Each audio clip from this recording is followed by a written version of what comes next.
Micro tool, the half-step slowdown. You don't slow the entire conversation, only the micro moments where meaning risks slipping. When you sense acceleration, take one half step in pace.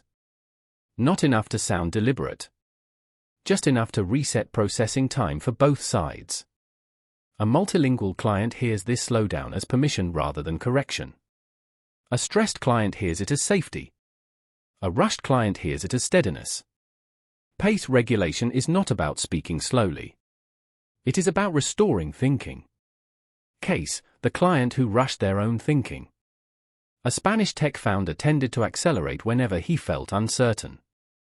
His English stayed strong, but his thinking outran his sentences. The more he rushed, the more conceptual gaps formed. The more gaps formed, the more he rushed. During a strategy call, the consultant took a half step back in pace, not slow, just deliberate. Her rhythm changed first, his naturally followed. The founder's ideas began landing cleanly again, the way they had earlier in Spanish.